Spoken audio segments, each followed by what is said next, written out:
Lumentop's new D1 is sort of a FW3A with 3 emitters, but with a side switch like a Hank D4 would have. It's a really easy light to recommend. Welcome back to Shul Lights. Lumintop sent me this new D1. They just started making this light, and it's an interesting build. It's a 3 emitter light like their FW3A, like I said, but it's the form factor of a Hank Wang D4V2. Now, let's open up the box and see what you get. Comes in the typical Lumintop packaging. Got a little instruction booklet here, and I thought this was interesting. When you open it up, I got at least a little glow disc to put inside it, and as well as the O-rings. I don't know if this is something they're always doing. I mean, it came in mine, and they also included a diffuser. I've bought these separately. I love these things. These things are great. So I thought that was an interesting addition too. I don't know if they come with all of them, but I hope so. This is really cool, and I'll show that later in the video. One thing that I thought was interesting though is this light, as I said, probably is like a D4V2.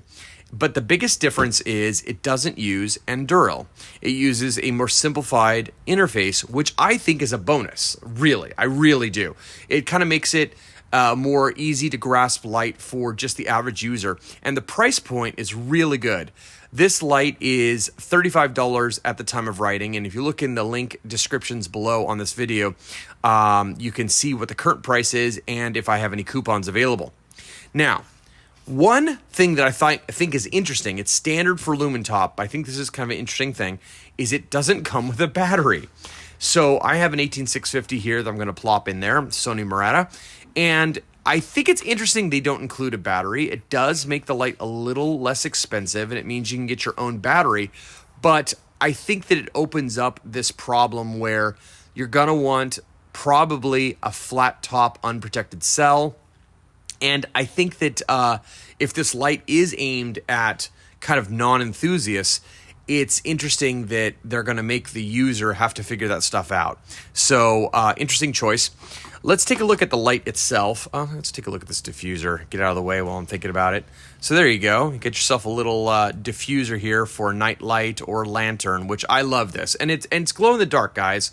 So when you take it off, when you turn it off, you see it is glowing under its own accord there. All right, let's put your stuff aside. Let's talk about the light really quickly. I love that they put the little bunny on the button. You got the illuminated button, so anytime this is physically engaged, and there is a physical lockout by turning it a little bit, but anytime it's engaged, you got that little bunny on there. And the user interface is very simple. It's just press for on, and then tap, tap, and every time you tap, it goes to a different mode. Now, it's press and hold for off, okay? There are a couple shortcuts. For example, if you press and hold from off, you get into Moonlight. Let me press and hold to get it back off. And if you double tap from off, you get yourself turbo, okay? So let's press and hold for off once more. So that's a simplified UI. There's no complicated strings of button clicks to get a neophyte kind of lost in. So I really prefer that. Now, let's take a look at the fact that the light itself comes in 2 versions. You can get it in a XP G3, which will be 2,000 lumens, they say, or a Nichia 219C. This is the Nichia model, and this, folks, is something I want to show you with great pride. This light measured 4,000K on the nose and dead neutral. So it's a high output emitter. I was measuring it on the lumen tube at about 1,400 lumens. Again, it's not 2,000 because this is the Nichia 219C, not the XP G3. But notice that the RA is really high. It's over 90. And the R9 is 66, which that is not a high R9 score, but it is not low R9. So I would consider this a fairly high CRI LED. So it's got great output, great CRI, great tint, it's neutral. I mean, what could you ask for, right? That's perfect. And lastly, I want to point out, and this is a really cool thing, that when I'm on Moonlight, I noticed that I was a third of a lumen.